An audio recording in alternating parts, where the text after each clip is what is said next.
Think to start viewers. இன்றைக்கி நம்ம Premiere Pro CC 2020 எப்படி வீடியோ எடிட் பண்ணுறது, சிம்பிளாக ஒரு வீடியோ எப்படி எடிட் பண்ணுறதுங்கிறத நம்ம பார்க்க போகிறோம்.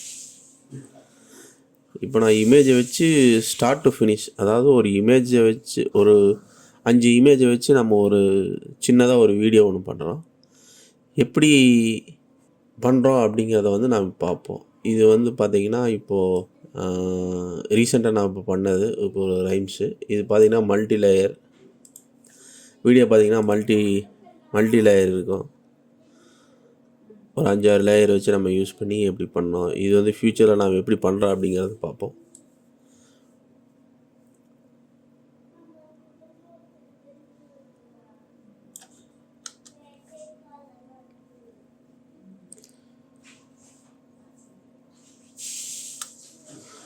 ஓகே, இப்போ நம்ம வந்து பேசிக்காக எப்படி வீடியோ வந்து ப்ரீமியர் ப்ரோனா என்னென்னே தெரியாது, புதுசாக இப்போ தான் வந்து பழகுறீங்க அப்படிங்கிறதுக்காக நான் இந்த போஸ்ட் போடுறேன்.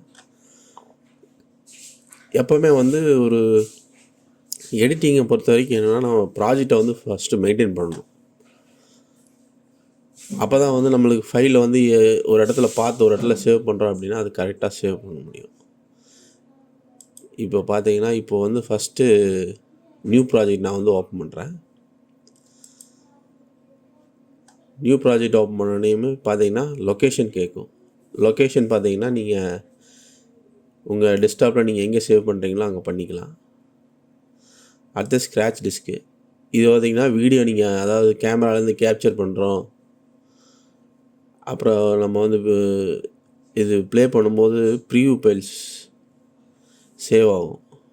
ப்ரீவியூ கேட்சி ஃபைல்ஸ் அதெல்லாம் வந்து நம்ம பார்த்து செட் பண்ணோன்னா அங்கே போய் சேவ் ஆகிக்கும்.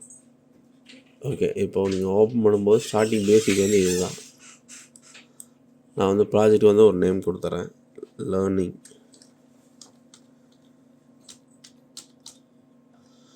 ஓகே, இப்போது ப்ராஜெக்ட் ஓப்பன் பண்ணியாச்சு.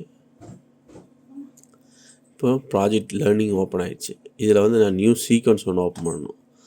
நியூ சீக்வன்ஸ்க்கு வந்து ஃபைல் நியூவில் போனீங்கன்னா சீக்வன்ஸ். இதுக்கு வந்து ஷார்ட்கட் கீ Ctrl+N.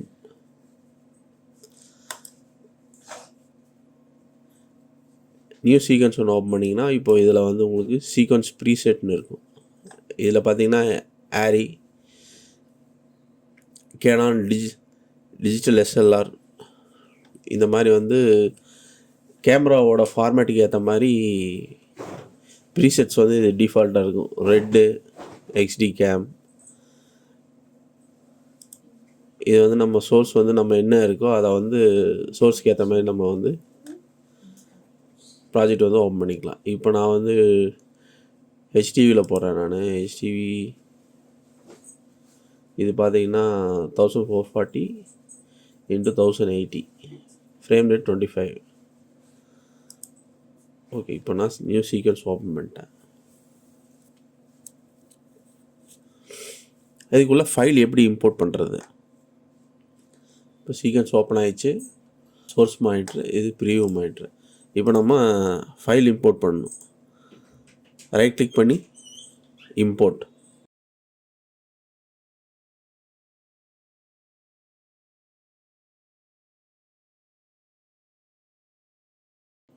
இப்போது நம்ம வந்து இமேஜ் நான் இம்போர்ட் பண்ணணும். நான் ஆல்ரெடி சேவ் பண்ணி வச்சுருந்தேன். ஸ்னாப்சிஸ் இதில் வந்து 5 இமேஜ்.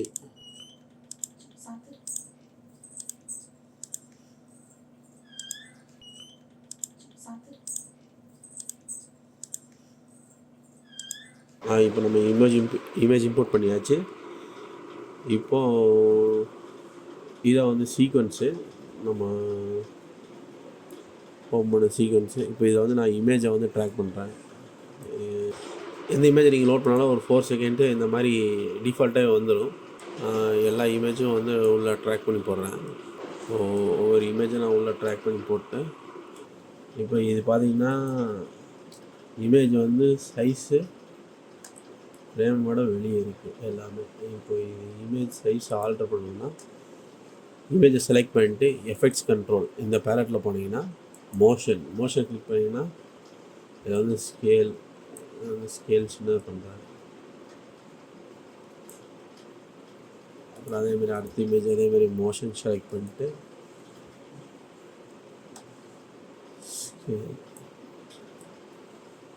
இது வந்து எல்லாம் ஒரே இமேஜ் வந்து ஒரே ஈவனாக ஒரே மாதிரி இருந்துச்சு அப்படின்னா நம்ம ஒவ்வொன்றுக்கும் வந்து ஒவ்வொரு டைம் செலக்ட் பண்ணி பண்ண தேவையில்லை. இப்போ இந்த இமேஜ் செலக்ட் பண்ணி நான் இதை ஆல்ட்ரு பண்ணிட்டேன். மோஷனை கிளிக் பண்ணி ரைட் கிளிக் காப்பி. அடுத்தது இந்த இமேஜு அப்படியே மோஷனில் கிளிக் பண்ணி பேஸ்ட். அதே மாதிரியே நம்ம பேஸ்ட் கொடுத்தோம்னா நாம் ஒவ்வொரு இமேஜுக்கும் ஒர்க் பண்ண தேவையில்லை. இது வந்து பேசிக் ஒர்க் பண்ணுறதுக்காக நான் இப்படி சொல்லித்தரேன். ஓகே, இப்போ நம்ம இமேஜை வந்து சைஸ் ஈவன் பண்ணியாச்சு. அடுத்தது நம்ம எஃபெக்ட்ஸ் பேலட் போகணும். எஃபெக்ட்ஸ் பேலட் போனோன்னா இந்த ரைட் சைடு ஒரு ஏரோ மாதிரி இருக்குங்களா, இதை வந்து நீங்கள் கிளிக் பண்ணிங்கன்னா இங்கே எஃபெக்ட்ஸ்னு வரும். நம்ம ஒர்க் பண்ணுற ப்ராஜெக்ட் எல்லாமே இதில் வந்துடும். இப்போ நம்ம எஃபெக்ட்ஸ் கிளிக் பண்ணோன்னா இது வந்து வீடியோ ட்ரான்சிஷன், இதெல்லாம் டிசால்வ். இதில் ஆக்சுவலி நிறையா இருக்குது.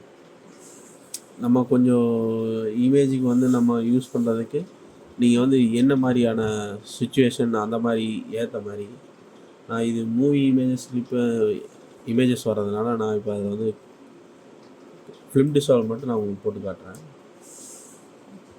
அப்படியே ட்ராக் பண்ணி 2 இமேஜுக்கு சென்டரில் வைக்கணும்.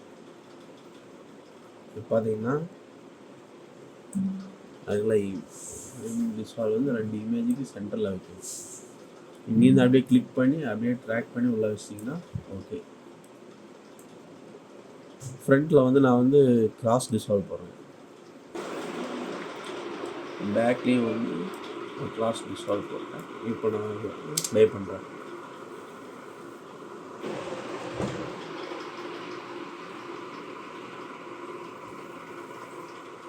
ட்ரான்சிஷன் போட்டாச்சு. இப்போ நம்ம வந்து நெக்ஸ்ட்டு ஆடியோ இம்போர்ட் பண்ணுறோம். இப்போ நான் ஆடியோ இம்போர்ட் பண்ணிட்டு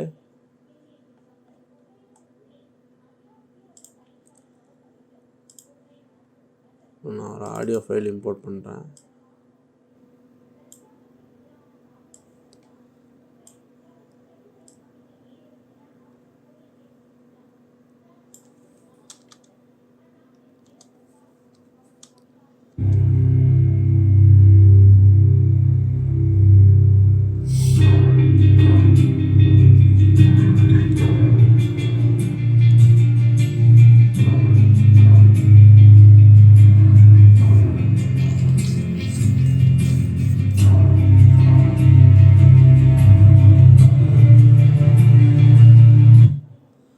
ஓகே, இப்போ ஆடியோ வந்து டப்புன்னு முடிஞ்சிச்சு. இப்போ ஆடியோவுக்கு வந்து நம்ம டிசால்வ் பண்ணணும். அது டிசால்வ் பண்ணலாம், இல்லைனா நம்ம பென் டூல் யூஸ் பண்ணி அப்படியே வந்து ஃபேட் அவுட் கொடுக்கலாம். இப்போ வந்து நான் ஆடியோ ட்ராக் செலக்ட் பண்ணிட்டேன். இங்கே வந்து பென் டூல் செலக்ட் பண்ணிட்டு எதுலேருந்து எது வரைக்கும் நான் அப்படியே ஆடியோ ஃபேட் அவுட் ஆகணும்னா இப்போ அந்த மேலே ஒரு லைன் தெரியுது பார்த்தீங்கன்னா, அந்த லைனில் வந்து செலக்ட் பண்ணிங்கன்னா ஒரு ப்ளூ கலரில் ஒரு டாட் மாதிரி வந்துச்சா, அதே மாதிரி எங்கெங்கே நீங்கள் கிளிக் பண்ணுறீங்களோ அந்த மாதிரி வரும்.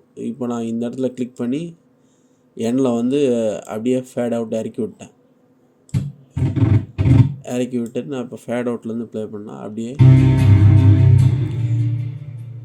ஆடியோ அப்படியே ஸ்லோவாக டவுன் ஆயிரும். இப்போ இதுலேயே பார்த்தீங்கன்னா நம்ம ட்ரான்சிஷனில் வந்து நம்ம சைஸு எவ்வளோ வேணால் வச்சுக்கலாம். இப்போ நான் ட்ரான்சிஷன் செலக்ட் பண்ணிட்டு இழுத்து விட்டேன்னா உங்களுக்கு டிசால்வ் ஆகிற டிஃப்ரென்ஸ் தெரியும். அப்படியே மைல்டான டிசால்வ். அப்படியே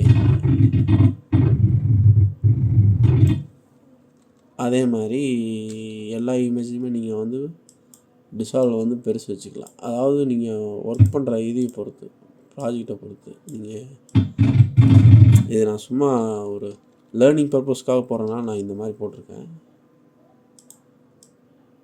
அதேமாதிரி இது பெருசு பண்ணிவிட்டு நீங்கள் ஓகே, இவ்வளோதாங்க. இப்போ முடிஞ்சிச்சு. இப்போது நம்ம இதை வந்து எக்ஸ்போர்ட் பண்ணணும். ஸ்டார்ட் ஃப்ரேமில் வச்சு அதே மாதிரி எண்டு ஃப்ரேமில் வச்சு இன் அவுட் கொடுத்தாச்சு. இப்போ இதை வந்து எக்ஸ்போர்ட் பண்ணணும். File, export media. இதுக்கு ஷார்ட்கட் Ctrl+M. இது சேம் தான். நம்ம வந்து ஃபார்மேட் வந்து H264 கொடுத்துருக்கேன். குயிக் டைமு, எம்பெக்ட் என்ன வேணால் நம்ம கொடுத்துக்கலாம். அப்போ இப்போ கஸ்டம் ப்ரீசெட்டு மேட்ச் சோர்ஸ் கொடுத்தா நம்ம சோர்ஸ் என்ன கொடுத்தோமோ அதே ஃபைலு அப்படியே வந்து அவுட்புட் வந்துடும். இல்லை நம்ம யூடியூப்பில் வேணும், ட்விட்டர், விஎம்ஓ இதெல்லாம் யூஸ் பண்ணுறீங்க அப்படின்னா ஃபேஸ்புக் எல்லாமே வந்து இதில் நீங்கள் போட்டுக்கலாம். என்ன ஃபார்மேட் வேணுமோ அதை நீங்கள் கொடுத்துக்கலாம். நான் இப்போ மேட்ச் சோர்ஸ் மட்டும் கொடுத்துருக்கேன். லேர்னிங் அவுட்புட் பார்த்து சேவ் பண்ணணும். சினாப்சிஸில் லேர்னிங் 1 ஓகே சேவ் பண்ணிட்டேன். எக்ஸ்போர்ட் என்கோடிங் ஆகுது. என்கோடிங் ஆகிடுச்சு. நம்ம அந்த ஒர்க் பண்ண ப்ராஜெக்டை வந்து எக்ஸ்போர்ட் போட்ட ஃபைலை வந்து நம்ம ப்ளே பண்ணலாம்.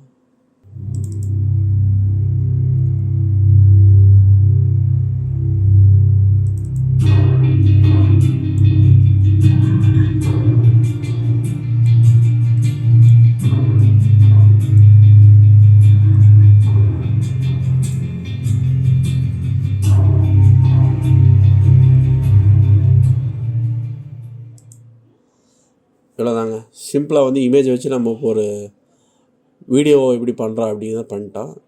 நெக்ஸ்ட் வீடியோவில் வந்து நான் இதே இமேஜை வந்து கீ ஃப்ரேம் அனிமேஷன், அதாவது இப்போ ஒரு மோஷனோட வந்து நம்ம எப்படி ஒன்று இமேஜை வச்சு பண்ணுறோம் அப்படிங்கிறத நெக்ஸ்ட் வீடியோவில் நான் உங்களுக்கு பண்ணி காட்டுறேன். Okay, thank you.